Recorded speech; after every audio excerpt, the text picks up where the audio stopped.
Oh,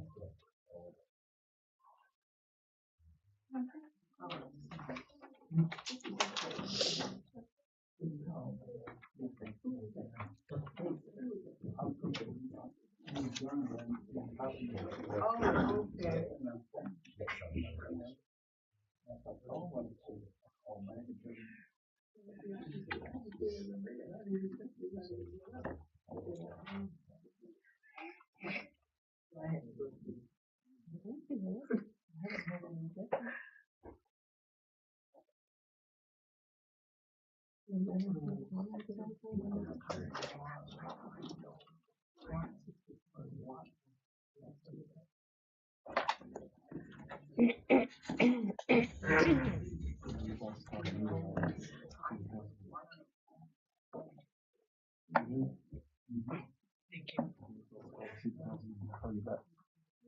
Richard, what? All right, 7 o'clock, we'll call this council meeting to order on Tuesday, July the 28th. We'll start off with the Pledge of Allegiance read by Councilperson Robert Hassel. Allegiance to the flag of the United States of America and to the republic for which it stands, one nation, under God, indivisible, with liberty and justice for all. We'll have the prayer by Councilperson Sam DeBose. Our heads. Well, gracious Heavenly Father, we come first of all to say thank you. Thank you for this town, this community, Lord Heavenly Father. We ask that we lead our minds to guide our decisions, Lord Heavenly Father. In the name of Jesus we pray. Amen. Amen. Amen. Seated.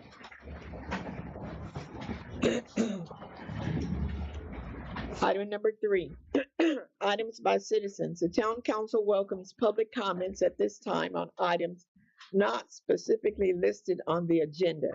Speakers must sign up before the meeting begins and indicate which item the speaker wishes to address. Speakers are limited to 3 minutes each. The council cannot respond to matters not listed on the agenda until a future meeting. We have Gigi Pointer, budget, water rates. Thank you. And just to be clear, I'm here as Gigi Pointer, a resident of this community. Mayor, council members, earlier this year, the Refugio County Press reported that the Texas Rangers were investigating the town's handling of Economic Development Corporation funds. The article quoted Mayor Dukes as saying, "There are no missing funds. Every dollar spent was used to pay the town of Refugio's bills," and reported that the town intended to reimburse the EDC account once FEMA funds became available. Nobody is accusing the mayor or former council of stealing this money or using it for personal gain, but this is absolutely a public admission that these dedicated funds were misappropriated and that a serious violation of fiduciary duty occurred. At last week's budget workshop, the council discussed a projected $1.4 million budget shortfall and learned that the approximate $1.1 million in anticipated FEMA reimbursements, the reimbursements that they were planning on paying back the EDC with, is not only being denied, but FEMA is reportedly seeking repayment of an additional $44,000. Before this council adopts a budget that passes the burden of the poor planning decisions on the taxpayers of Refugio by way of increased utility rates and water rates, I respectfully request that these issues be fully explained in a public meeting. Our citizens deserve to understand how we arrived here, what options have been considered, and what the long-term plan is. We keep hearing that certain things can't be discussed in public because of supposed ongoing investigations. These are all public records and information the public is entitled to without exception. Transparency is essential to restoring public confidence, and I believe that the public is entitled to understand the factual basis for decisions involving public funds, especially when you're asking the public for more. Pursuant to Chapter 552 of the Texas Government Code, contemporaneous with my comments tonight, I'm filing these remarks with the city secretary and requesting copies of the following records under the Public Information Act. All documents reflecting the transfer or expenditure of Economic Development Corporation funds to pay town expenses from January 1st, 22 to present.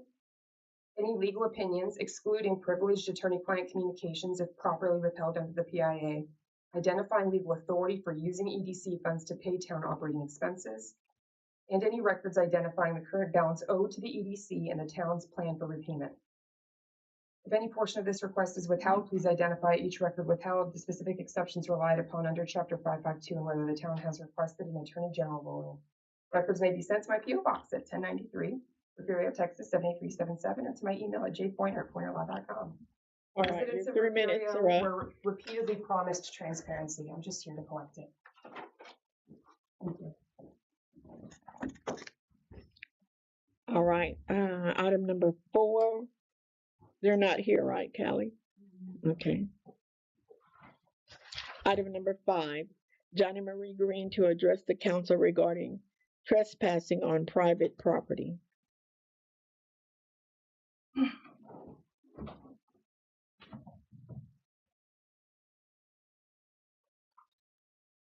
Good evening, good evening, good evening. Thank you. Yeah, thank you.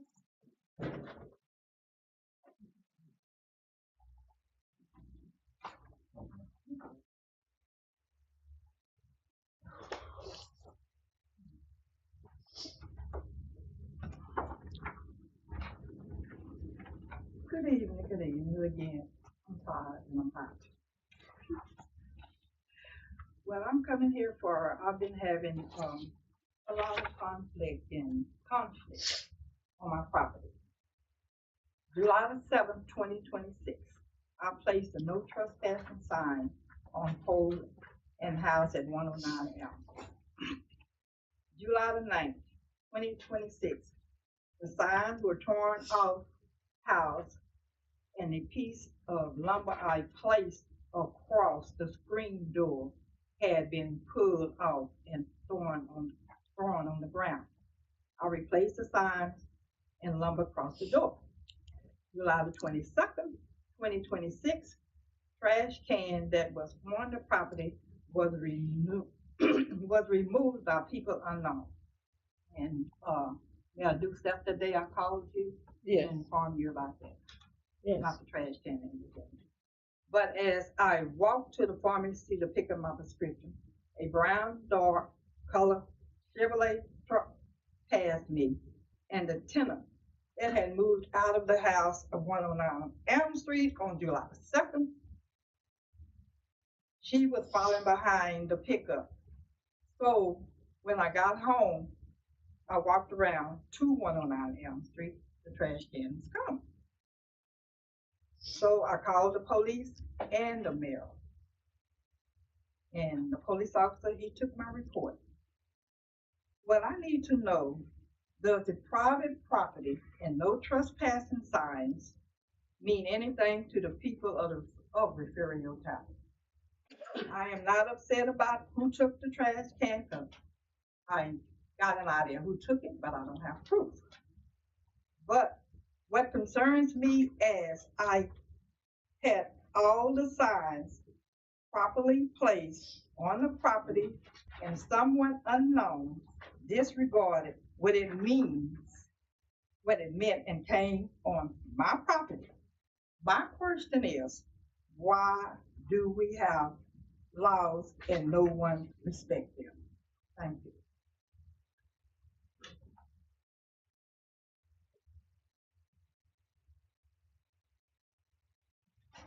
Do anyone have any questions to ask me? The only questions that may I speak? Yes, go ahead. The only questions that I have, Johnny, you and I have visited before about the property in question. And I know it's a complex issue and it's multi-layered. If I'm understanding right, it's family-owned land that you represent the family, correct? You are part of the family? Yes. And you represent the family? And the home that you're speaking of, or homes on the land, are owned by someone else, and they're on y'all's personal property. The house that I am talking about, they're part of the estate also. What I'm asking about, a no trespassing sign has been placed on the property. The property belongs to my family. There's 3 signs. No trespassing private property on the pole, no trespass private property on the on the house, and a sign in the yard. Someone, ever since the person that was living in, they had to vacate the property July the 2nd. There has been a lot of conflict, and I have all the police reports here, you know.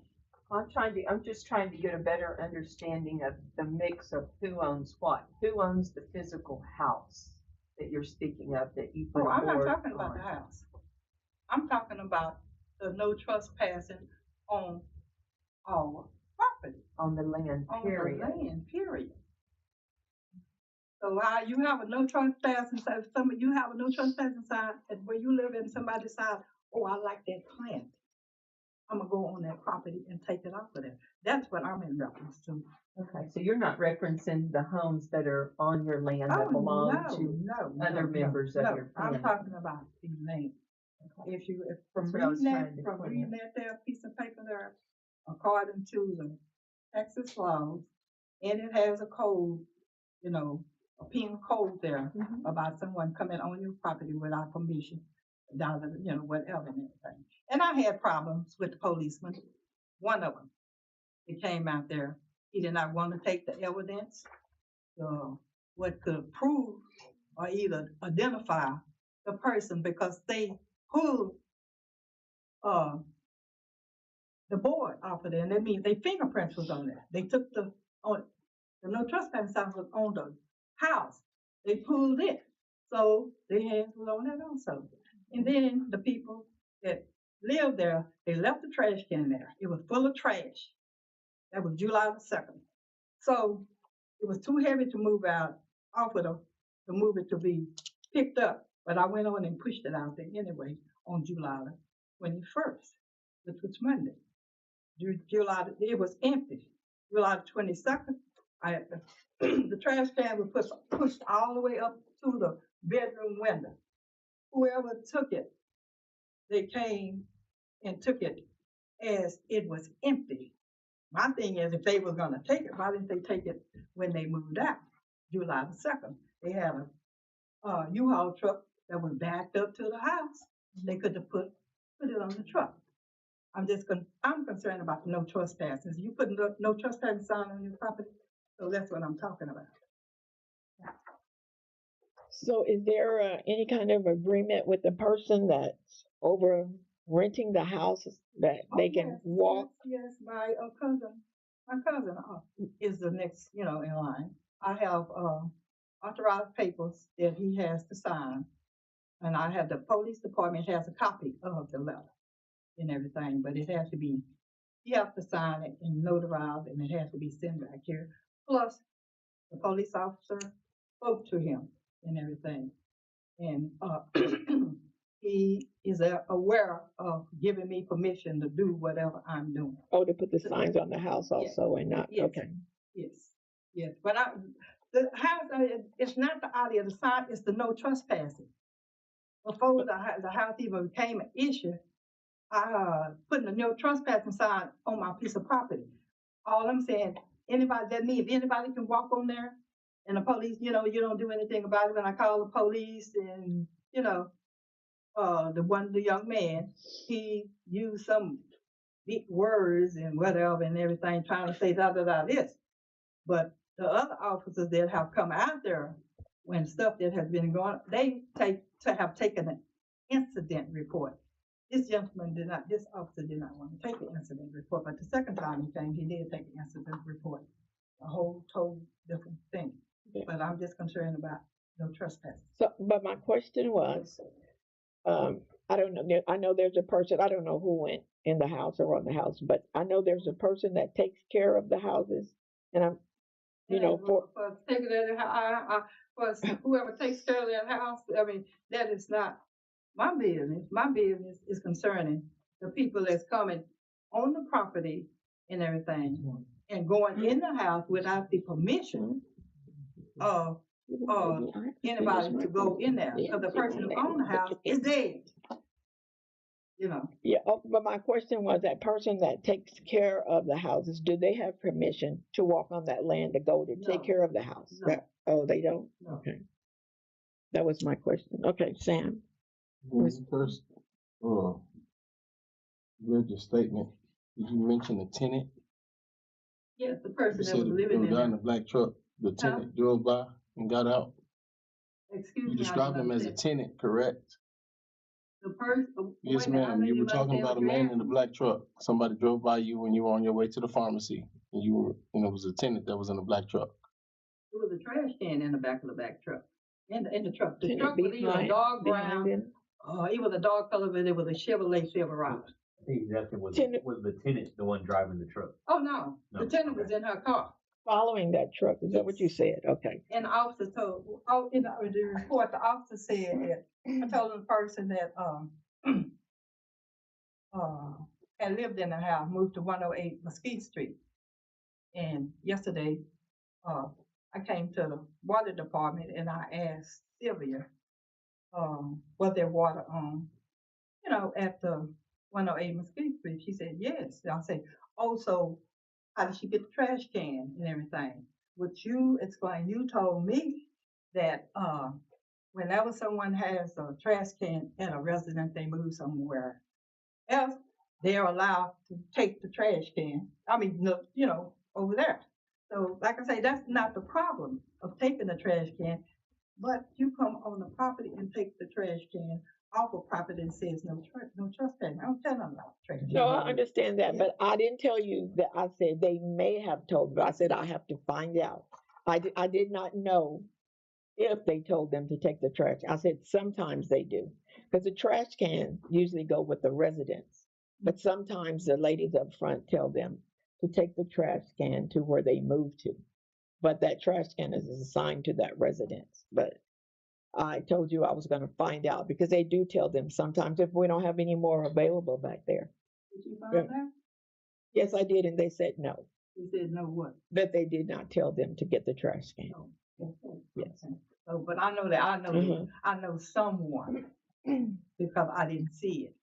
Because when I walked from the pharmacy, walked around the corner, I left my phone in the house. I took a picture of, I have pictures when the trash can was there, when I cleaned off all the front and everything. But that day when I walked, walked from the pharmacy and walked around there, trash can was gone. That's all I can say. Yeah. And I don't know who took it or whatever, but all I know, whoever took it, it was trespass.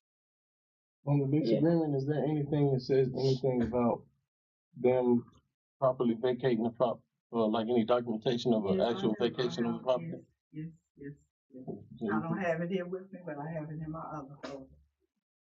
And I like to say, if I had my phone in there, I could show you where I put it on the door and this document, for them to vacate and everything.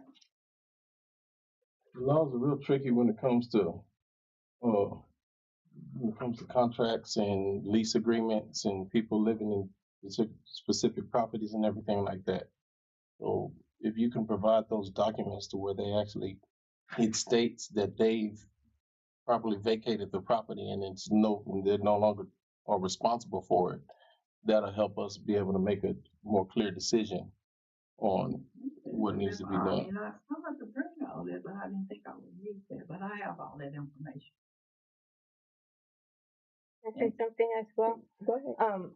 Yeah, because the property and the home is all different.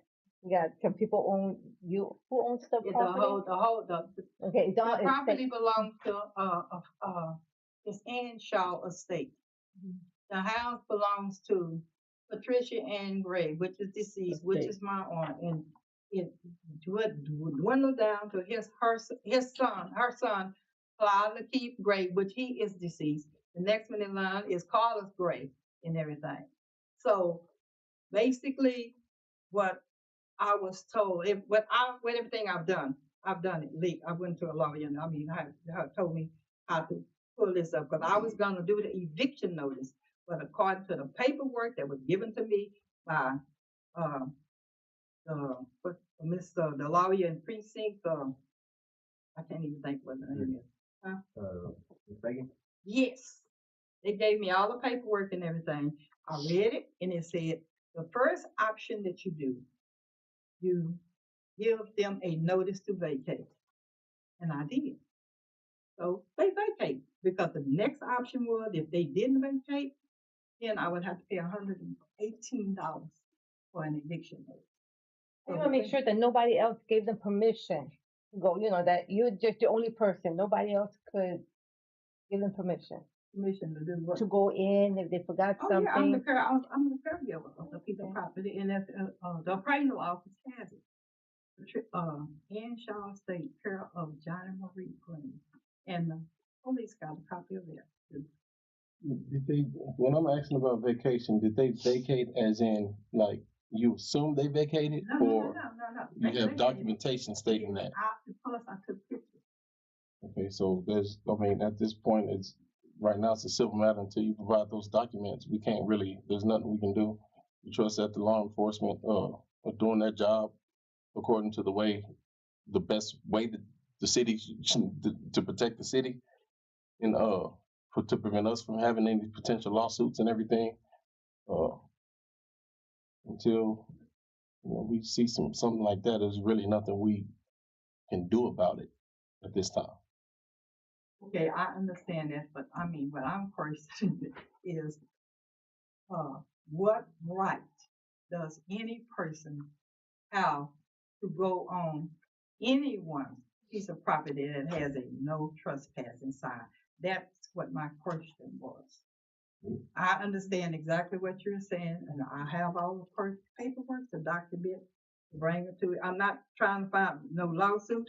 I just feel like the law was broken because they came on the property, and if 1, 2, 3, 4 no trespassing signs on there, and they took something off of the property that was not there. It belonged to the city of Refugio, which is the trash can.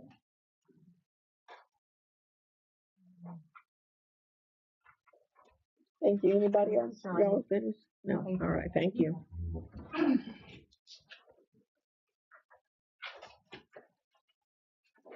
So item number 6, we'll do this at another meeting. Item number 7, discussion and any action on unfreezing the motel tax bank account.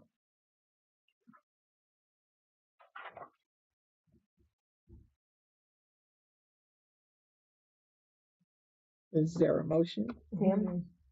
I mean, I'm gonna recuse myself. I understand. We have a motion. I would like to move to consider unfreezing the hotel motel fund in order to consider funding for, in order to consider a request for funding from the Refugio County Chamber of Commerce. I'll second. Okay, there's a motion and a second to unfreeze the motel tax bank account to consider the request of from the Refugio County Chamber of Commerce. All those in favor? Aye. Aye. Anyone oppose? Anyone abstain? Okay, one abstain. Ayes have it, motion carries. Okay, item number 8. Discussion and any action on a request for motel tax funds in the amount of $6,000 from the Refugio County Chamber of Commerce. Mr. Anzaldua? Yeah.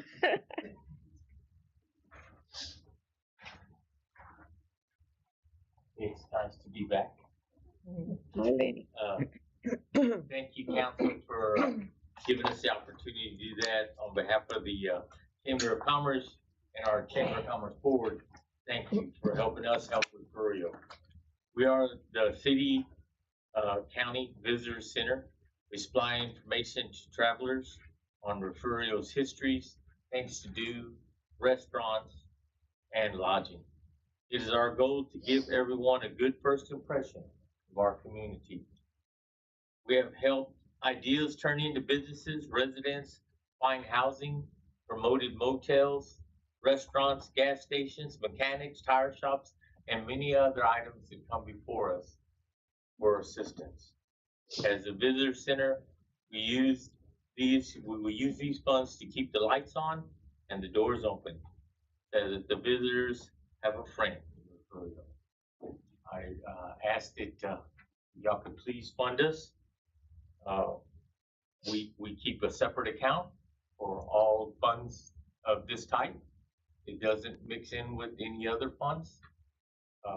And at any time that you need to come and look at that, we can quickly bring you the books over, and you'll see that every one of our checks written or credit card use is towards the items that are reflected in the hotel motel requirements.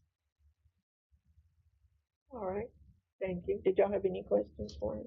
I have one. Yes, ma'am. In the use of the hot funds, one of the mandated requirements, or parameters in which those funds are allowed to be used within is that,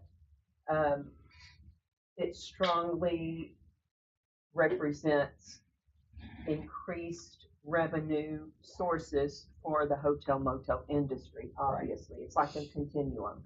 Those funds and sales tax are raised because of hotel motel stays, and it just continues to cycle around. Can you tell me what y'all as a council are doing to promote that on the hotel motel end and that industry? And that's where we slide over to the chamber side of the house. And normally we have a list of items, and I think maybe Karen has them, but let me shoot at it first, and then if you need to dig me out of the hole, just holler, okay?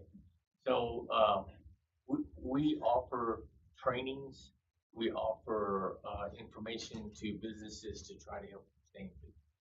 We support the Refugio County Fair and what they're doing out there, and we were manning the gates this last year to help keep that going. We helped with the spooky house, right? That we opened up over here. We've added the pumpkin patch, which brings people in from all over and get their little kids to sit among the pumpkins and take pictures and stuff.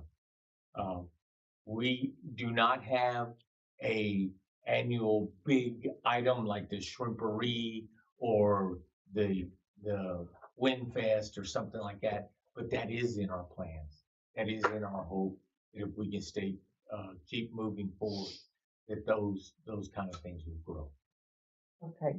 And my second part of the question is in a line with the first part of the question. In the promotion of such events that y'all are hosting or sponsoring, do you make sure that you include hotel motels? Are they represented in Yes. all the documentation, Yes. all the Yes, ma'am. advertisement, all the flyers? Yes, ma'am. We do our best to do that. In fact, if you drive by, you'll see the hotels on the mega sign out there going with the hotel names and some. Hopefully, we also the little campground. We boast that one as well. And helping people stay. And on The our RV park? document, the RU park, thank you. And on our documents, we always put at the bottom the different hotel names. So that way, when it goes out, other people, they can see it.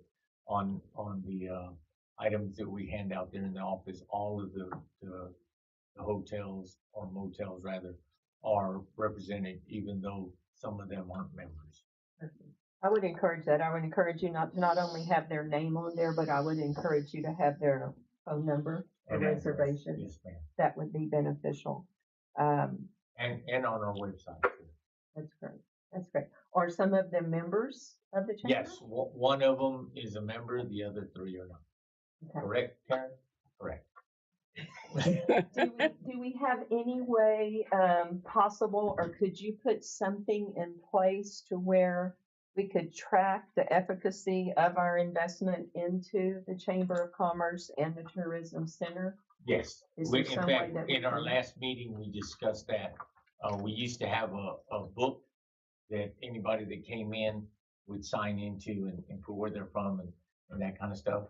Now we're actually monitoring phone calls and that kind of stuff, with a little memo pad to take down the information and to record that to show how many calls we're getting and how many people are stopping by.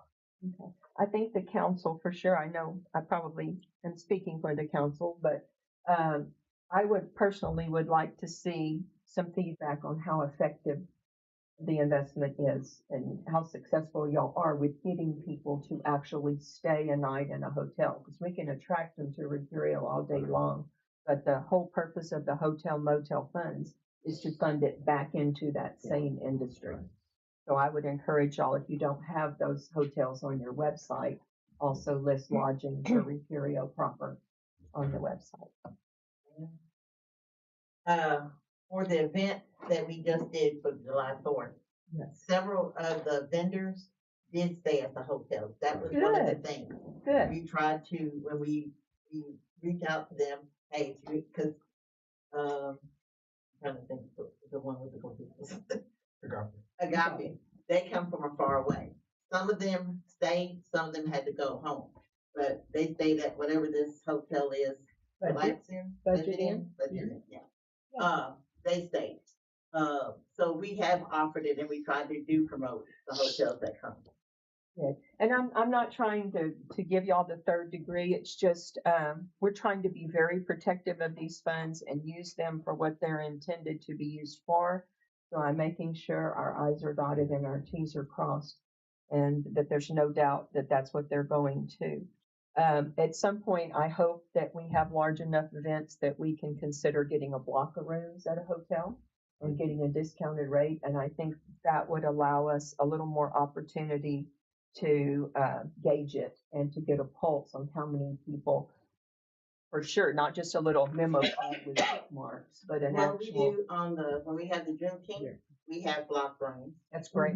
The fair, we help them block rooms. We have 2 more events coming this year that hopefully will bring people in, that we will hopefully be able to block rooms.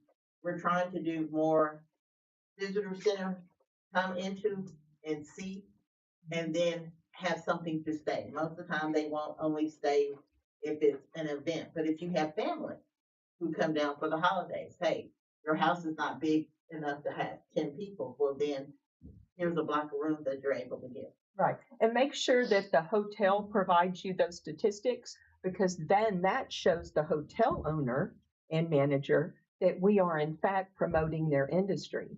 So it's kind of a full circle. If we have Airbnbs in town or within the county, that would be a good thing to list. I'm just trying to think as a business person, ways that we can be relevant in today's society.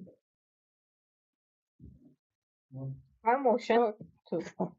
We can offer, I know there's 4 hotels and y'all mentioned that one of them are members. If we can offer the other hotels, the 3 other remaining hotels, free membership, due to the tax funds coming back into it helps pretty much fund the organization as a courtesy, and it's just pretty much another way of giving back to who's giving. Oh, okay. Yes. Where, what kind of funds do y'all have in a hotel motel tax money right now? I think we have what, $9,000? Was it? Oh, Yes. Nine? You get them every quarter, correct? yes. So you got $9,000. After the night, you got $2,000 left, About correct? 3. Yeah. And you'll get them again. September. When? When will it come again, Callie? October. Oh, October. Oh, quarterly, yes. Can I speak Okay. on that? Yes. The answer to that is yes. Quarterly, we do receive approximately $20,000. Right now, the city is in a repayment plan of the money that was borrowed from the EDC fund for those purposes mentioned before. And we have one more payment left to pay the EDC back, and that debt is paid. So the next particular payment is spoken for already because of that.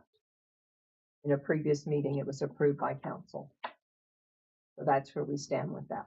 And then the funds will start to replenish again. The debt is repaid. And I remember 15 years ago when I was on council, we used to get every quarter, you know? Yes. But, I guess we used to have a lot more people stay here in Tyler too, because we almost had in the range of $20,000 and $30,000. If many funds recall that. It's usually around It is. 20,000 quarterly. Yeah, it Yeah. usually is, but like she said, it was going back to the EDC, so every Yes, payment that they their received. initial payment back to the EC was 45,000, and they've made the second payment, which is 20,000. So that leaves a balance owed to the EDC for repayment from the hotel motel fund towards the $95,000 debt. So there's still 30,000 owed. So it'll be the next quarter plus half of the next one, and then we'll be back to status quo for that segment of it.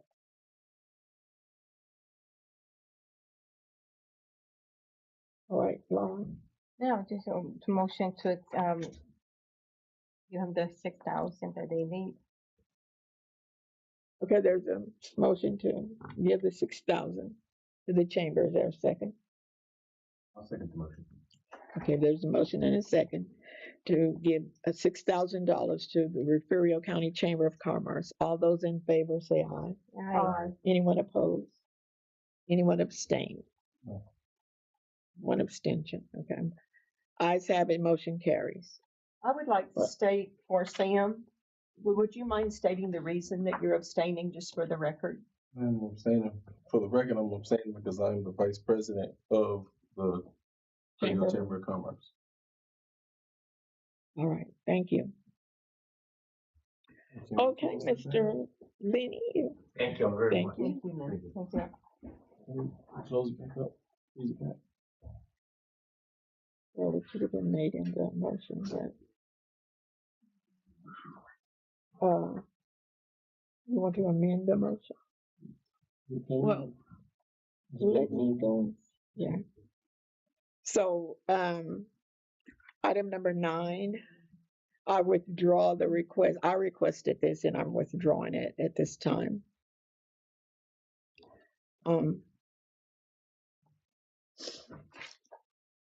So we'll go to item number 10. Discussion and any action on hiring a bookkeeper for the town of Refugio Economic Development Corporation. That is my item that I've added to the agenda. Mayor and council, on behalf of the Refugio Economic Development Corporation, of which I serve as president, we would like to present our recommendation of Deanne Collins Anderton as a privately secured bookkeeping service for our corporation.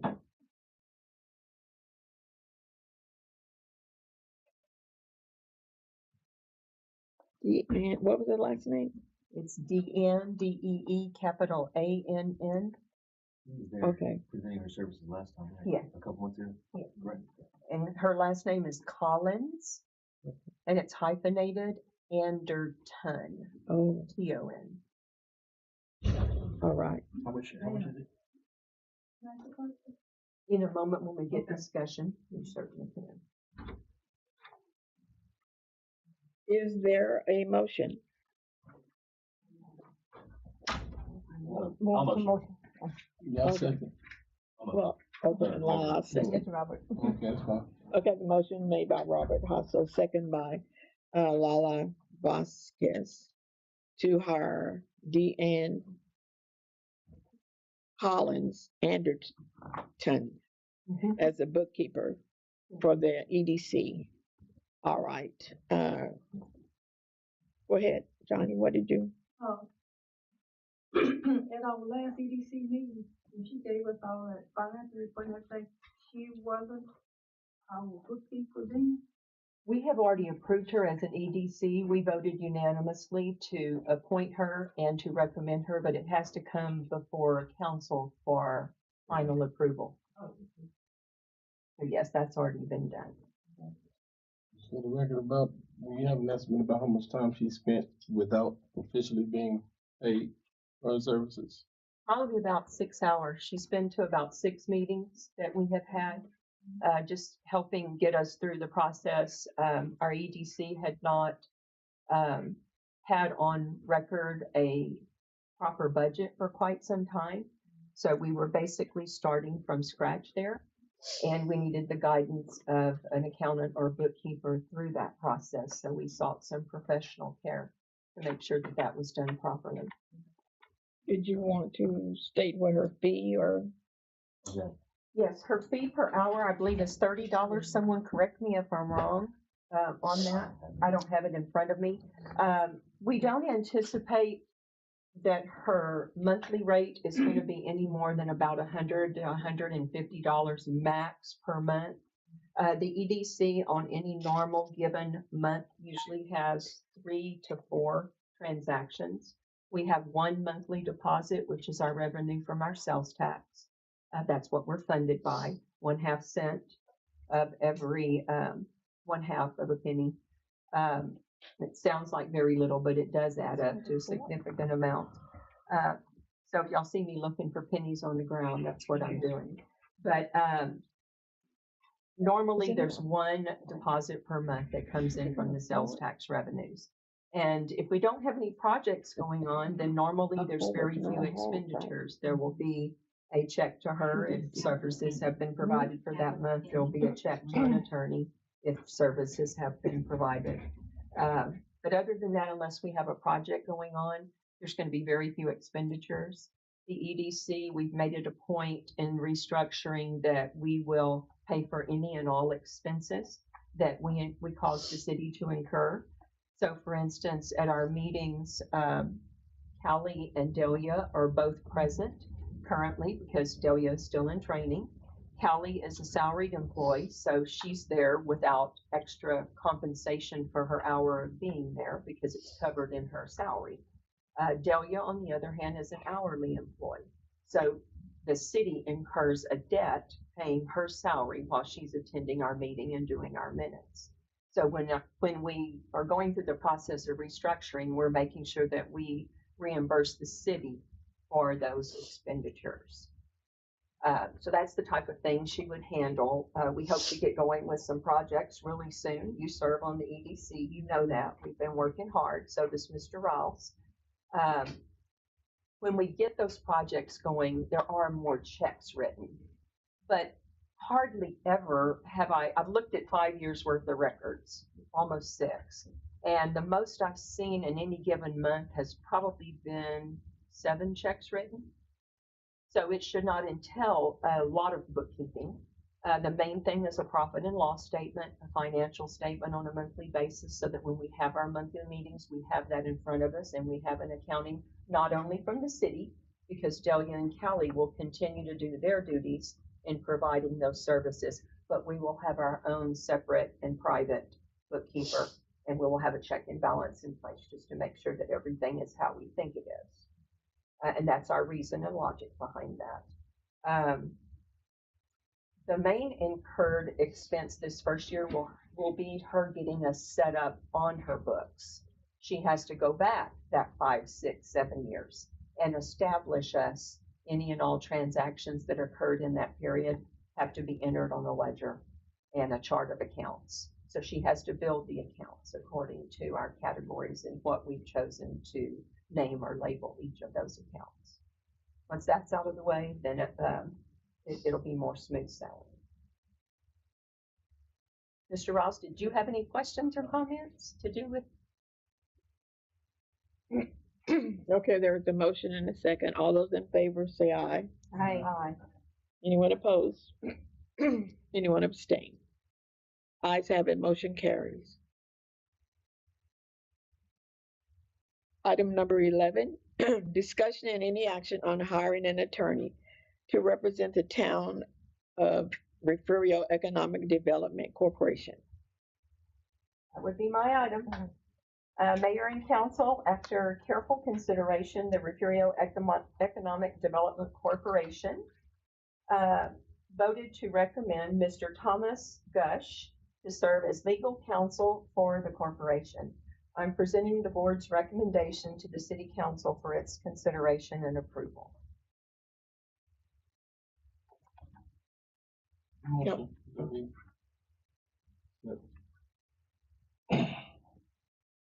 Is there a second? Oh, second. There's a motion and a second to hire Thomas Gush, that it, as the attorney for the Refugio EDC Corporation. All those in favor say aye. Aye. Anybody opposed? Anybody abstain? Ayes have it, motion carries. Item number 12, discussion and any action on approving the proposed 2026-2027 budget for the town of Refugio. Oh, I'm on the same one. Oh, Economic Development Corporation. Okay. Once I was again, right. it's me.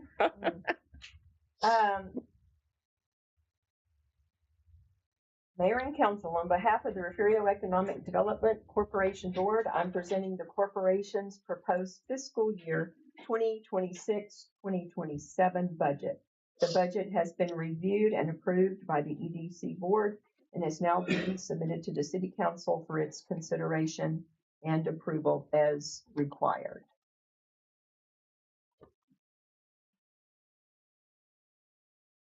Council, I'll make the motion. So second. is there any discussion? Can you mind reading it off? I don't Just mind for the- reading it off. I don't mind record? reading it off it. Transparency. Off it all. Our sales tax revenue, we have set it a little high. I set it according to what we felt the sales tax rate was going to be for this year, and we've since scaled that back on the budget. But I'm gonna go ahead and read it off as I proposed it. Sales tax revenue is $360,000 for the year. The interest income, which is an estimated amount on said $360,000, is $2,500. And then the one pending loan repayment that is due from the city, from the hotel motel fund, is their final payment to us in the amount of $30,000. So it'll bring our total estimated revenue in at $392,500. For operating expenses, administrative support would include the ladies, our services for Deanne. We have her on a separate line. This would be anything to do with us running the EDC. So we allowed $2,500 on that line. Again, we've never had a budget before, so we don't know exactly what we're going to use. This is a learning experience, and this will be fluid as time goes on, and we'll adjust it accordingly. For office supplies, that's your paper, your ink, your printing, any technology support that we need, we allow $1,500 on that line. The next line down is independent bookkeeping and financial reporting. We allow $3,500 on that line. We also allotted on the next line item, audit allocation. We felt like we are required to have an annual audit, and we felt like we needed to make sure that we pulled our weight in relation to the overall cost of the city's audit. So we did a prorated amount of $4,000 on that line. We're awaiting a call back from the auditor to let us know if they feel like that's a fair amount or not. We tried to allocate that in prorations according to how many expenditures and revenue deposits we have coming in, which, as I already mentioned, are very minimal.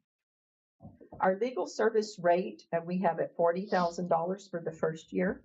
It's going to be high on the front end because, again, they're getting us set up. They're reviewing all of our articles of incorporation. They're reviewing all of our bylaws. Our bylaws are a little bit outdated in that they are somewhat based around the Economic Development Act of 1979. And quite a few of the articles have changed since then. Chapters have been updated, and we need to catch up with the times. So it's going to take some legal work on his end to get all of that in order. So we planned a little bit on the heavy side there. And again, that will level out after the first year, and he will be on a PRN basis and available as need be. We have no insurance to speak of at this point that we're aware of. We do have a line item next that's for board training and professional development. We would like to see that each one of us are afforded the opportunity to be properly trained by the Texas Economic Development Council on a tax workshop. It's a one-day course that I believe is 8 hours of training. And I have traveled to Tyler and taken it. It's going to be available next in the month of August, I think, but that is in Abilene. So that's a little too far for any of us to travel. Even with an overnight stay, it's rough. Tyler was 5 hours, and that was a rough one. So we're going to plan to get the next round of us the course taken in December, which is an online course, so we can do that from home and save on the travel expense end of it and the food cost on the end of it. And all we'll really have is the registration fee. And just so y'all know, that's $255, Callie? $255 a person? It's about $255 per person to take that course. And we aren't required to take it. It's suggested that we take it. At least one person on the board should have it every 24 months. But our goal is to get everyone on the board fully trained and up to speed so that we're all on the same page and we're playing a game that we know all the rules of. And to me, that's good business. We did put a miscellaneous administrative line item in there of $2,000. Again, that's just going to be a catch-all line for things that maybe we don't even know about yet or that we haven't experienced yet. But we wanted a little bit of cushion in there to allow us some grace as we are growing into this budget experience. The next category is Economic Development Program and Projects. This is going to be our primary focus over the next few years. The infrastructure development line, the strategic economic development partnerships, and the opportunity fund. I don't know what amounts to put there, to be honest. We put to be determined. But those are areas where we would like to see a lot of our funding invested in. We know that with I-69 coming, we're going to have to do some serious planning. We're going to have to do surveys. We're going to have to join Judge Gigi and her Horizon 2036 and the county and getting to Austin and being represented as a city and as a county. And we need people that are already invested in the game. And we feel like that's where a good portion of our funding needs to go for a couple of different reasons. Me getting on council has, and I'm being Dana right now, so I'm going to talk a little bit. But me being on council has opened my eyes a lot. I did not realize that our city depends on sales tax. That's just all there is to it. It's our biggest source of revenue as a city. And when I-69 comes, I know it doesn't take a genius to figure out that big businesses are going to follow the people. And if the people are on the highway, the business is going to move to the highway. And when the business moves to the highway, people are spending their money at that business. And that business is not in the city limits. So there is no sales tax to be gained. In fact, we lose it. And council has done already investigation in that. Sam's numbers are saying about a minimum of 20%. So 20% of our biggest source of funding is going to be out the door and around the corner and down the hall and out on I-69. And we're going to lose every opportunity to get that half cent back for the EDC and to get that change in the bank account for the city. And I'm not willing to give that up without a fight. So I want us to invest that same sales tax revenue in something that's going to help save that sales tax revenue, if that makes any sense. We want to partner with the powers that be, meaning the Refugio Economic Development Foundation. We want to partner with state level agencies. We want to partner with the county. And we want to be upfront. We want to be present. We want to be loud, and we want to be proud. And that's the bottom line. So that's our focus on that particular line item. The infrastructure development is because if we do start to grow, which we pray to God we do, if we do start to grow, we have to be ready as a city. And right now, the city's not financially solid, on solid ground to do a whole lot or to do our part of that. So we want the Economic Development Corporation to be there as an added asset to the city to be able to provide maybe what the city cannot, over and above what we can find grant money for and funding for. So that is the reason for that. The Lion Shelley Park Recovery Project. It's still on the books, folks. It's not gone away. I promise. We saw evidence last week. We had a gentleman here that's the Public Affairs Director for GrantWorks, and he gave us an update, and we will not let that project die. It is going to happen. We are waiting on the green light from FEMA. We've made it through all the stages. We've done the hard work. It's just a matter of them telling us go.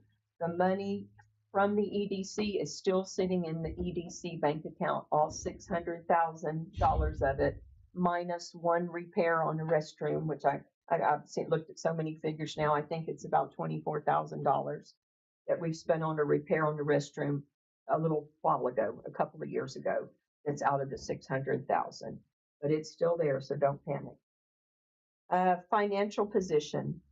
The current cash balance in our checking account with the EDC is $872,902.26.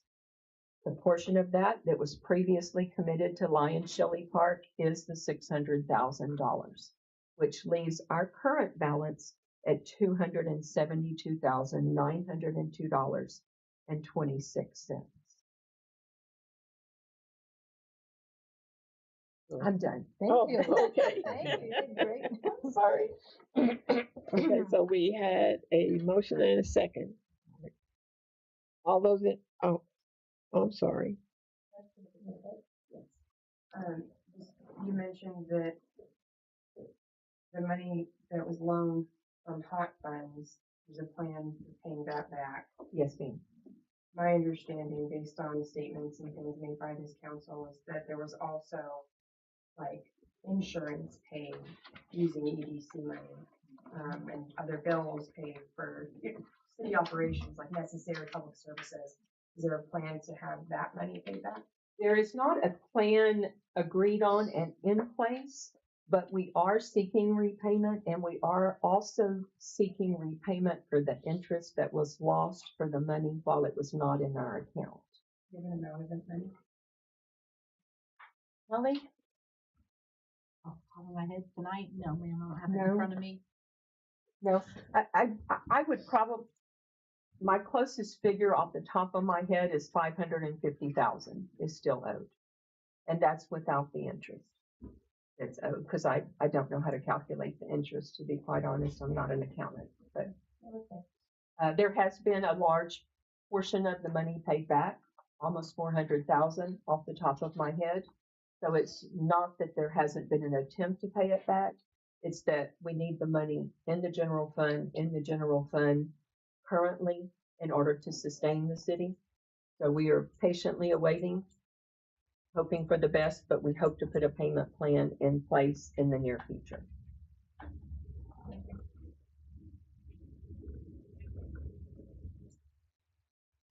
Okay. There's a motion and a second. All those in favor say aye. Aye. Anyone opposed? Anyone abstain? Ayes have it, motion carries. All right, item number 13, discussion and any action on updating the town of Refugio's procurement policies and procedures.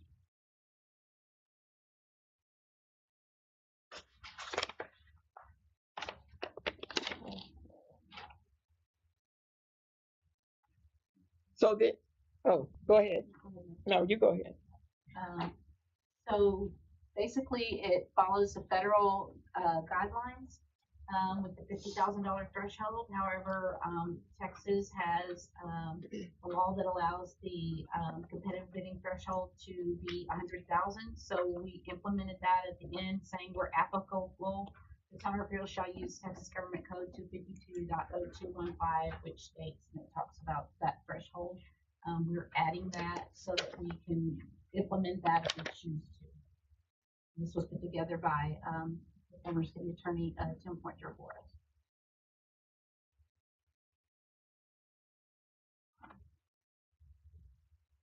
Okay. Make a motion. Motion. 100,000. You To second? accept Okay. the policy and procedures, yes. All right. Is there any discussion?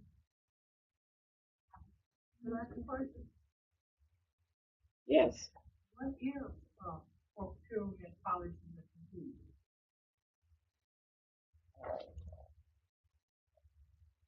Procurement is, So- bidding, like going out for bids for contracts and different things like that. And, it's one of the stages of, 7 stages of project management. So it's just process and getting projects done.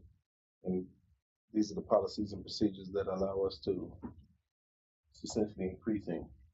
Can you speak up, please? Oh, I'm sorry. It's allowing us to potentially increase the amount of, or the limit, the maximum limit of what we're allowed to put out for bid, essentially. There's a Yeah, well- threshold that if it's Right. above a Yeah. certain amount, we have to go out for bid. Mhm. If it's below a certain amount, we don't have to go out for bid. Previously, like, it was 50,000 and now it's 100,000. Any other questions or discussion? Okay, yeah, we had a motion and a second. All those in favor say aye. Aye. Anyone opposed? Anybody abstain? Ayes have it, motion carries. Item number 14, discussion and any action on a resolution to participate in the Home Investment Partnership Program, Homeowners Reconstruction Assistance Program, the Texas Department of Housing and Community Affairs.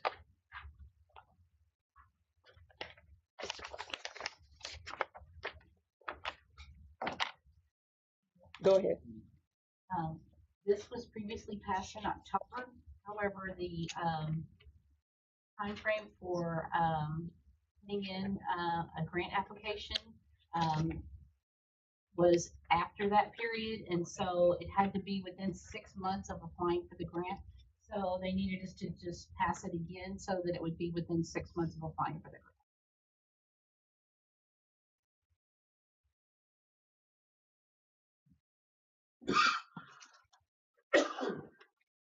Council? So it's previously been approved by previous council. Basically, we're voting to renew Do it. The same. Mhm. I move so. I'll second it. Okay. Anybody have any discussion, questions? Is there any follow-up that needs to occur on that, Kelly? We have to post that anywhere? After tonight, when we do the minutes, and then we'll have this signed, then we'll submit it to our grant administrator, and she will upload it in their portal.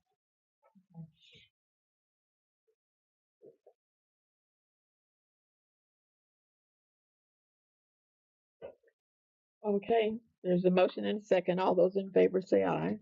Aye. Anyone opposed? Anyone abstain? Ayes have it, motion carries. Item number 15, discussion and any action on adding back 2 holidays that have been formerly deleted. Refugio County Fair Day in March and Columbus Day in October. Motion to accept those 2 days. I'll second. there any question? Any discussion? Okay, there's a motion and a second to add the Refugio County Fair Day in March and Columbus Day back in October. All those in favor say aye. Aye. Oh, cool. Okay. Do we know the cost of what those holidays, what they cost in salaries? No, we don't. that we talked These about. are the, I can't remember what it was. We did. well, talk these about are the same holidays that the county has, and we had them previously.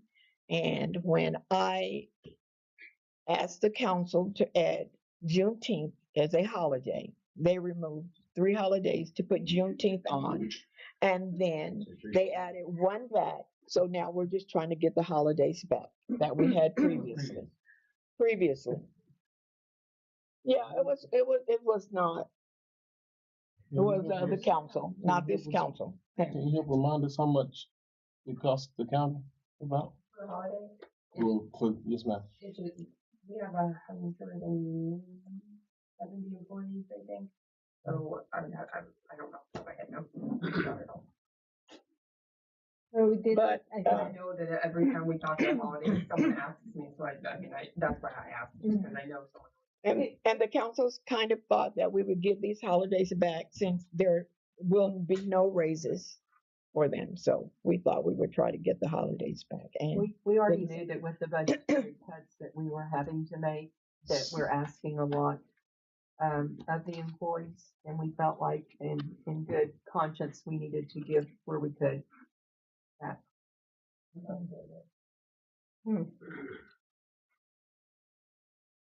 okay.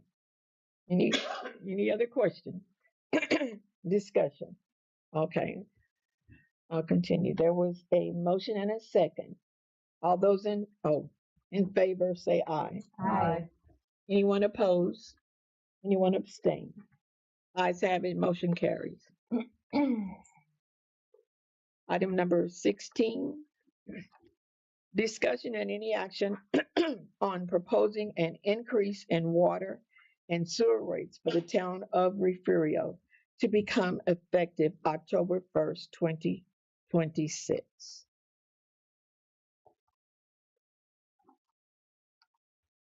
Council. I guess I'll do the motion. Oh, no, yeah. Okay. I'm sorry. We're drawing straws. Okay, is there a second? There we go. Okay, just a minute. Is there a second?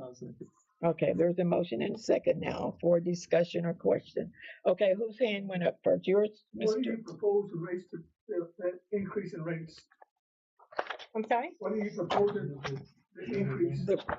Like in the water rates, or sewer? What is the proposal for what it is now? It was, Oh, go Right ahead. now, it's what, $35 for your first 2,000? Right? That's correct. And now they're changing it to 40, Increase it to 40, goes up $5 for the first. Decrease it to that, that's what I pay now. Oh, but it was not what you told me today. Oh, Increase. huh, I'm sorry. I don't know. it went up $5. Making such a big jump from $35 for your first 2,000 to $40. Why? To be very But- honest, our department, the water department, has functioned in a deficit for the last several years. And we're trying to get that department to where it at least supports itself. Where are on your budget right now for the water department? I'll put it up. We worked on the budget today, so Kelly would have to give you the updated numbers. Because you got 2 months left in this fiscal year. Where are you? We're talking about next fiscal year, sir. Sure. This budget is for the next fiscal No, year. but I'm asking, where are you for this year, this current year? The percentage, he's asking the percentage. He can pull it up. He has the financial statement and he can tell you. I know you gotta be at a certain percent, you know, but We are. I mean, so that's it. I know you're paying. None of us want to raise these bills. Nobody wants to pay extra. But in the last couple of years, we have raised the bare minimum. Being here for a while, I was part of that. That I saw the little increase. The auditor would tell us, you need to raise more, Why didn't you? but we didn't. We didn't. It's like having a credit card. You pay the bare minimum, and by the time you finish paying the bare minimum, you're paying extra. You We don't pay more than what you have. I don't. and and what none of us. The This is previous painful. council did it. We That's the shouldn't. bottom line. The previous council. I got a budget in my house. Yes, I do. I got girl in college. I'm definitely on budget, and I got some other boys in my house. I truly understand your If pain. you don't follow my budget, I don't go eat breakfast at the gumbo at best. That's correct, and that's exactly what we did. We finished most of our budget workshop today, and we spent 26 hours on the budget. And we did the math, 26 hours as of 5:23 today. Watch I out, bet they got 26. 0.5, Oh, well. 26.5. So we did not take it lightly. We dissected it department by department, and the water department for the last 6 years has been upside down heavily. So right now, when did you say that 25%? What? $5 on the base rate is what we're increasing it from $35 to $40. So if you took the total, the town of Refugio got all last month, if you took that total, how much are you gonna make if everybody uses the same amount of water and everything? Same amount of water and sewer for this month, how much are you gonna make more? Well, there's 1,300 residential accounts, right? Do I have that number right? That's about right. 1,320 something times $5. That's And there's 6,500. 127. What I wanna know. That's- If you took in $30,000 last month. At the 30? rate you're Oh. getting right now, what is gonna be your increase in dollar wise for the next month?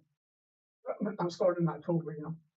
Well, I did it just backwards. I said there's 1,320 accounts, and each one of those is going to have an increase of $5. That's 6,500. So that's $6,500 for 1 month. That's what I'm. What you saying? That's just for the water, that's not it. That's just for the water. sewer. That's just Yeah. the water. And the sewer is another 5. No, One. $1. Oh, The $1. sewer's I'm sorry. $1. I'm sorry. Forgive me. I use 5,000 gallons, so that's $40. My water bill's gonna go up by $11. Well, your base rate, you get the first $2,000 with your base rate, and it's going up from $35 to $40. And then each 1,000 after is going to go from, y'all give me the before rate, 230 to 370. to 370. So it's going up $1.30 for a gallon of water, $1.40. for 1,000 $1.40. gallon of water. So that's your water. That's just your water. We haven't gotten the sewer yet. So I have a basic bill. Mine will be going up like $6. That's right. My whole thing's gonna go about $11, my sewer and water total. Yes. That's probably about right. How much do you hope this will yield overall over a 1-year period for fiscal 26, 27? Is it 65? If you had 65 for Times that 12? one, times 12. 78,000?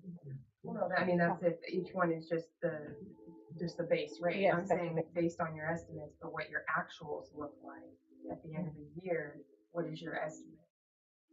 I don't know. The projection, I don't have the worksheet in front of me for that spreadsheet. You know, because You got it, Sam? I can afford an $11 increase. Yes. You know, I'm retired and everything, but some families can, I mean, they live on the budget and I know you got to do it.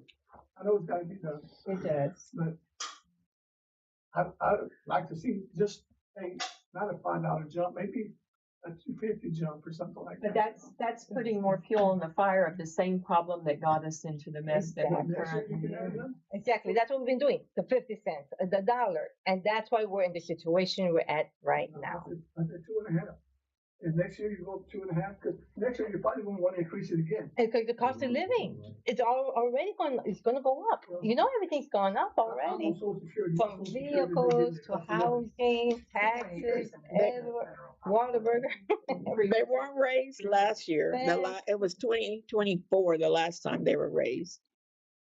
And what they suggest, what the auditor suggested, and I didn't just hear this from Lala and Alfredo, I also heard it from the auditor.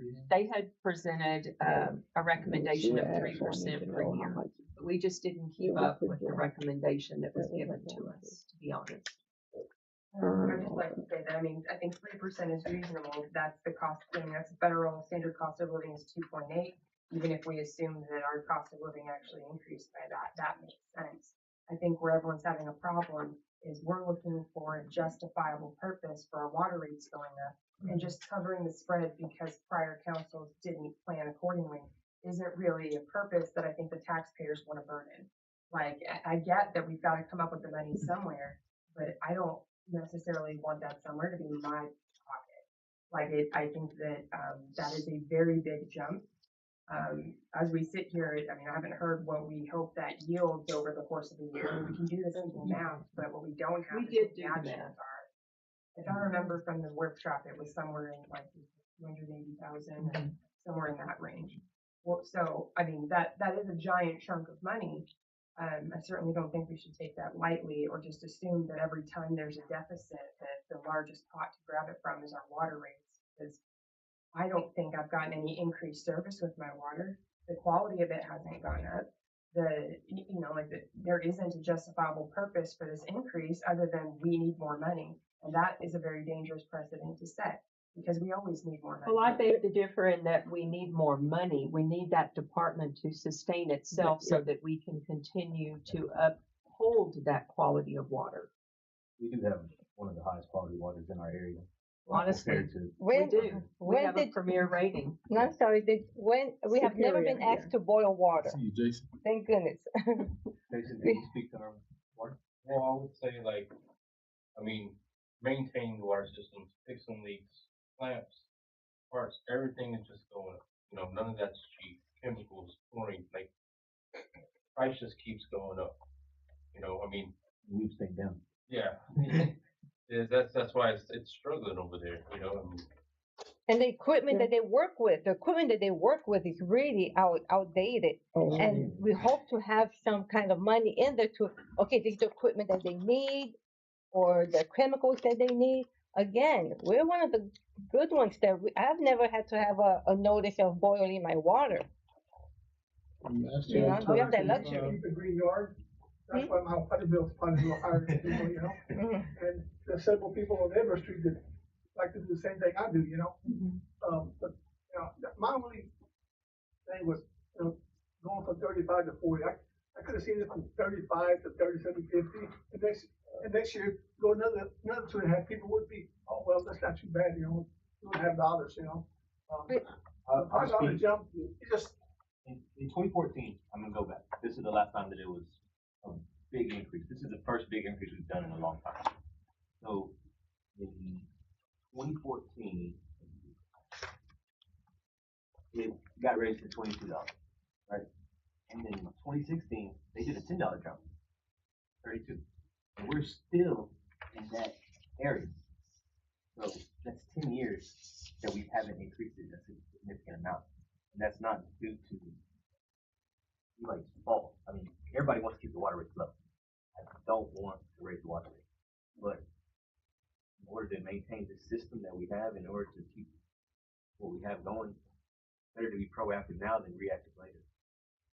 And Robert, to reiterate that from 2014, you said it went to 22. It was 21.25 before that, so it was only raised 75 cents. you know, talking about the quality of water. You drink bottled water? I drink my You tap water. don't drink bottled water. I drink tap. I'm not even lying. What? I swear. I drink both. Sir, I drink both. you drink Coke? Both No, of them. I drink both. I'm sorry, I'm. Bottled my and wife city told me to water. speak up I for drink my- Coke, so, you know. But I like Refugio cities that water. are Weird. compared to, their water rate is $49 base rate. We compared to cities within a 75, we did comps, and we did not take it lightly. We had a list of about 15 cities that we looked at within a 75-mile radius of us that were equivalent to us in size population. With the same population? Yes. Yes. Yes, sir. So what cities around here have the population of 2,000? Goliad's a little under us because a lot of their cities are rural. Y'all have the list. I don't have it in front of me. I didn't Again, bring my workshop stuff. Oh, Well, I don't think my it's thought, my okay. mindset was something about the infrastructure. And also, I saw people maybe saying that it's the water tower. The water tower has nothing to do with this. That was all grant money, the water tower. Nothing. This is not to pay back the water tower. Okay, let's just make that clear. This is just for the equipment that we need. Like like we mentioned before, everything costs from gasoline to the stuff that they need, the chemicals, parts, labor, all of that. And we hope to have some more on the positive side. So when we do need equipment, when we do need to upgrade, we have that money, and we don't have to tell them you have to be working like 50, like 50 years ago. They have some very old equipment, and we have to foresee that we're going to need equipment. It's not if we need it, it's when, and we're going to need it. So there's no And going around that. when it comes to the budget, we've cut everywhere. Yes. Everywhere that we could find it, we cut. We started the budget off with a $1.4 million deficit. When it was brought to us the first day of workshop, it was 1.4 million deficit. That meaning negative. And we did it without having to lay anybody off or anything like that. You can make the changes to people's life and the functionality of the city. Like the dewatering box, that was just that alone, and it's not even talking about the polymer, right? Yeah, I think that when you calculate that for a year, we're probably approaching almost $100,000, and that's to keep us within the, what do they call it, the regulations for the environmental? Yeah, ECQ regulations, and that prevents the city from getting fined. So, I mean, there's a lot of different things that were neglected over a long period of time in this department alone that And needs to be addressed. so I think a lot of people don't understand the behind the scenes. All they know is that they got they're fortunate to turn on the faucet and they have water. They don't understand the behind the scenes. I know that, I mean, I worked in the oil for 40 years, Yeah, I was just gonna mention that too, because it's a lot of cost of motors and pumps that go on, having to replace these things, so that way you do have water pressure. So that way when you flush, it does flush. I mean, that's the not to beat a dead horse, but like that's the basic. That's why we pay for water. I think what we're talking about is just this percentage of increase in a 1-year period versus expanding that out over a period of time. Like it is like you said, we've done it before. There's been a $10 jump, and that hurt too. But I didn't live here then, so I didn't care as much. I live here now. I care more. But I mean I mean, it's not lost on us. If the water does come from somewhere, we have to pay for it. We know that. I think the issue is paying more all at once for people who are on fixation and things like that. It is a problem. I can probably manage an extra $12, $15 a month, but I'm not going to like it. So I think what we're looking for is, like I said before, a justifiable reason other than the fact that, well, we didn't do it for a few years, so we're going to catch up now. We need the money because there's a huge deficit. We're making it up from somewhere. Like, if it is about $260,000 over a 1-year period, that is a lot of money. And I understand you guys have spent 25, 26 hours on a budget. You're not taking it lightly. That doesn't make me as a taxpayer want to pay more either way. Like, I still think it should come from somewhere else. Well, in the same sense, like the motors, everything, the price goes more. Like even the dewatering box that I wanted, I put in the budget for last year. From last year to this year, it went up $8,000. So like the cost of motors, pumps, and everything is skyrocketing. So, I mean, that's more than 3%. Way more for inflation. On the material side and the equipment side and the shipping, to be honest. Yeah.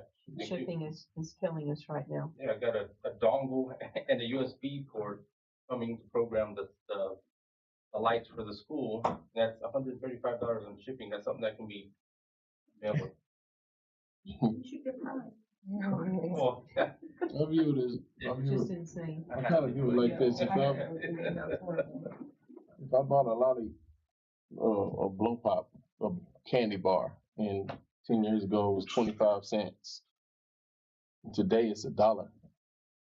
What am I gonna sell it for? 25 cents or $1? I would buy it. But I mean, it's inflation that just wasn't adjusted in the water department, and it's something that's necessary to function at the end of the day. And we did, to be honest, I know y'all are complaining about the amount we did increase it. We're still below average. We're still way below average. Way below. Way below average. And we decided to kind of meet somewhere in the middle. 25%. This is what we came with. Cynthia Green. Yeah, I live out of the city limit. I pay now every month 133 on up, and I can be there by myself, and so I'm gonna try to figure that one out one day more than my light bill in a 2-bedroom home. You pay about half price. Uh-huh. So mine's gonna go up to how much, and plus, last year, a couple of years ago, did y'all go up, or may I could be wrong, 50 cents on the water and the sewer, or no? Or am I Yeah, wrong? that's why we should That do was the with more. last year, I mean, I think she, 2024. okay, one last year, okay, but just, I thought, okay, But also on your bill, you have garbage on there, I yeah, guess. with that, And we have, so they increase theirs about 4%. so how much is Okay, my, but- okay, so now that 133, what I'm gonna be paying? I don't know, how many gallons do you use?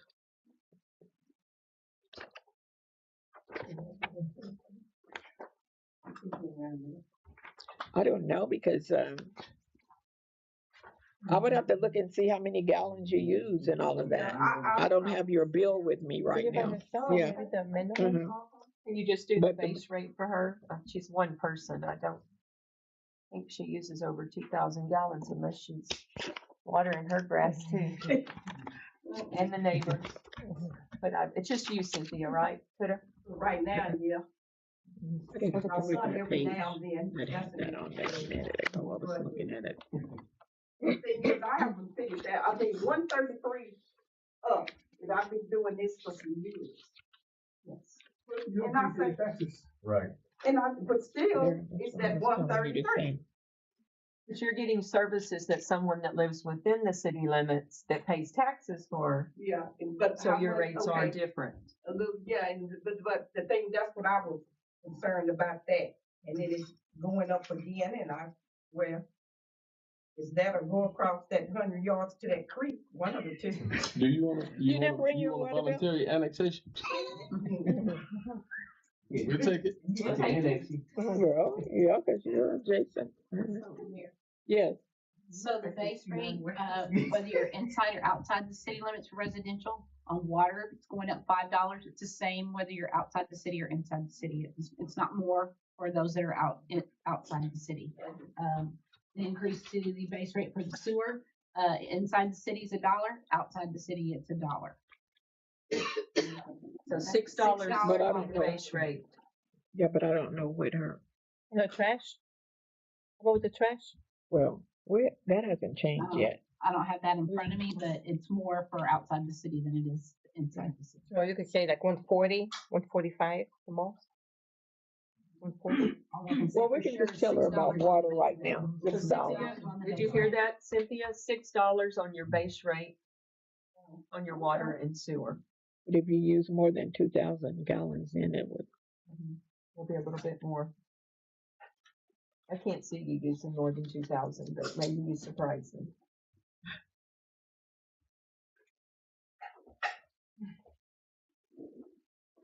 Any other questions or discussion? Okay, we've had a motion and a second to increase the water and sewer rates.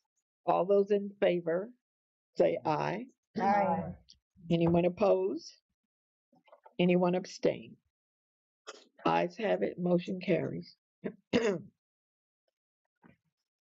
All right, item number 17, discussion and any action on the mayor's appointments to be effective until the May 2027 election.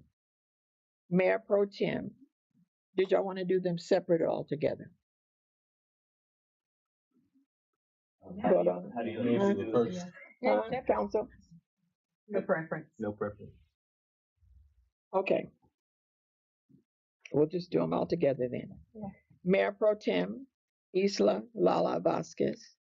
Official publication Refugio County Press. City Attorney Thomas Gush.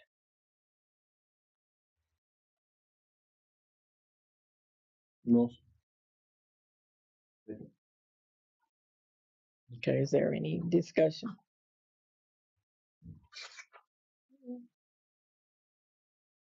All right, there's a motion and a second to accept these appointments. Thank you. All those in favor, say aye. Aye.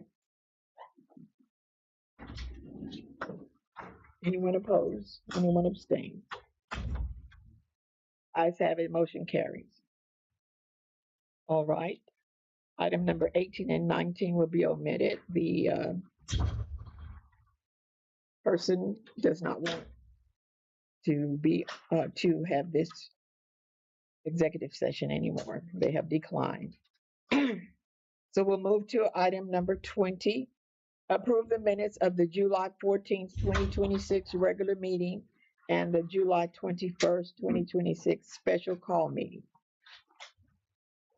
Motion to accept the minutes. Second. Oh, Sam, well, you so there's a motion by Lala Vasquez, second by Sam DeBose. All those in favor say aye. Aye. Oh, I'm sorry. Was there any discussion before? You have the city secretary read the minutes, the previous minutes, please. Which one? Yes, the previous minutes. The regular meeting? The regular previous minutes. Just to kind of give everyone, what is it, a recap of last meeting. You remembered that on this 14th day of July, 2026, the town council convened in Yes, the 14th. Town council convened a regular session with the following members present: Mayor Wanda Dukes, Alderman Alfredo Valenzuela Jr., Robert A. Hasso, Dana Britt Alsop, Lala Vasquez, I'm sorry, I can't say her first name right, and Samuel DeVos. The meeting was called to order, followed by the Pledge of Allegiance. Alderman Samuel DeVos led the prayer. Motion was made by Alderman DeVos to approve a quote from Aquazyme Disposal Systems, Inc. for a dewatering box and polymer unit in the amount of $68,295 to be paid from 2026 tax note capital improvements funds. Second was made by Alderman Valenzuela and approved. Alderman Alsop made a motion to deny discount rates, but to approve split payment options for 2026 property tax collections. Second was made by Alderman Hasso and approved by all. Motion was made by Alderman Alsop to approve a change in the Town of Refugio Code of Ordinances, Chapter 17, Traffic, Article 3, Speed Limits, Section 17.11, Speed Limits in School Zones, A2, Refugio Elementary School. Paragraph 1, Swift Street from the middle of its intersection with Jeter Street to the middle of its intersection with Vance Street. Paragraph 2, all of Crockett Street. Paragraph 3, the 20-mile-per-hour speed limit will be in effect in this school zone and on these streets on Mondays through Fridays from 7:30 a.m. to 4:20 p.m., except on those days when school shall not be in session. Second was made by Alderman Vasquez and approved. Alderman Hasso made a motion to acknowledge that Pablo Solis and the police department completed his probationary period. Second was made by Alderman Valenzuela and approved unanimously. Motion was made by Alderman Vasquez to approve the minutes of the June 23rd, 2026 meeting. Second was made by Alderman DeVos and approved. Alderman Valenzuela made a motion to approve payment of the bills. Second was made by Alderman Vasquez and approved by all.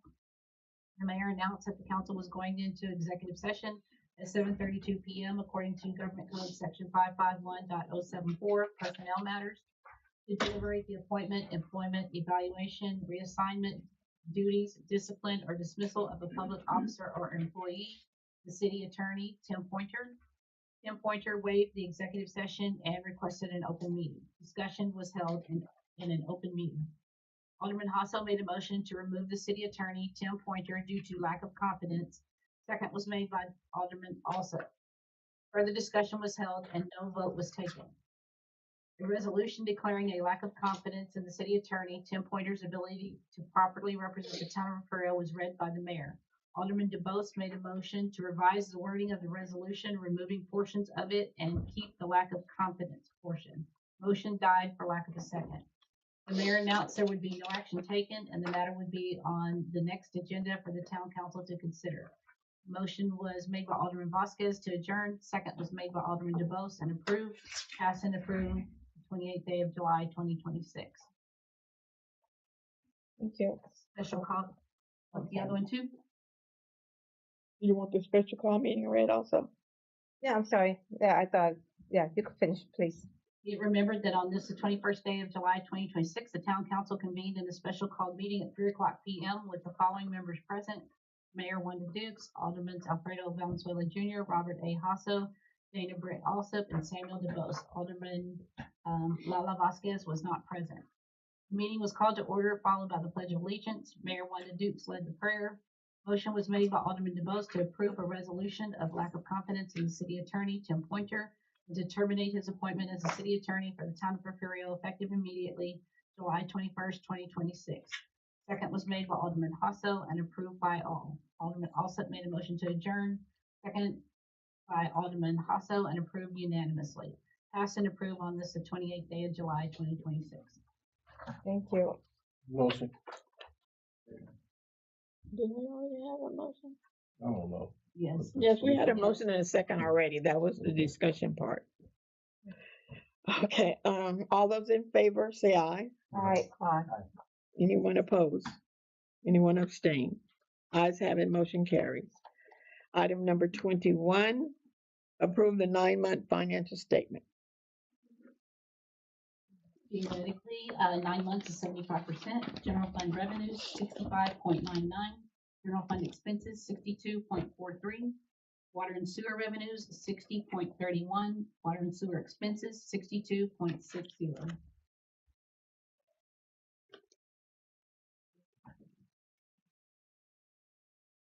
Council?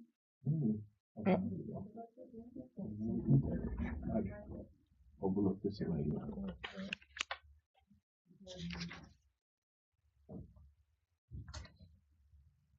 Is there a motion? Then we can have discussion, if y'all want discussion.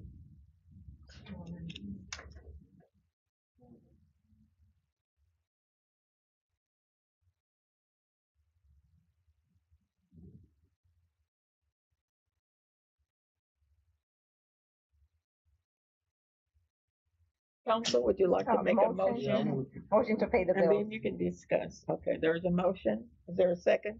Not a motion to pay the bills, it's to approve the financial. The statement. No, I didn't. Lala made the motion. She wants to make a motion to approve the 9-month financial statement. Was there a second? Hang on a minute, please. Looking at one thing. Well, you don't have to vote, and you can discuss after the motion. Okay, this motion's gonna die like a second then.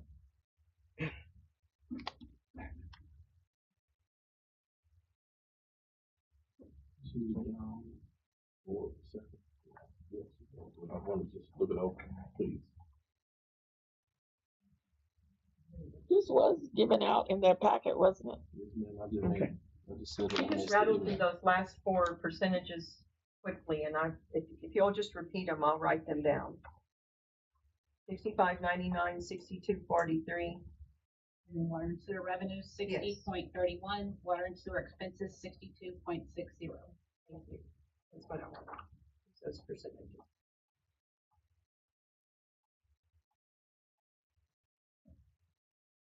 I move, do we have a motion still active? No, it died for like a second. Okay, I move to accept the financial statement as presented. Second. Okay, there's a motion and a second. Oh, is there any discussion now? Any question? Okay, there's a motion and a second to approve the 9-month financial statement. All those in favor say aye. Aye. Anyone opposed? Anyone abstain? Ayes have it, motion carries. Item number 22, Motion? is a motion to adjourn. Aye. All those in favor say aye. Aye. Ooh. Anyone opposed? Anyone abstain? Ayes have it, motion carries. Meeting adjourned. Thank you.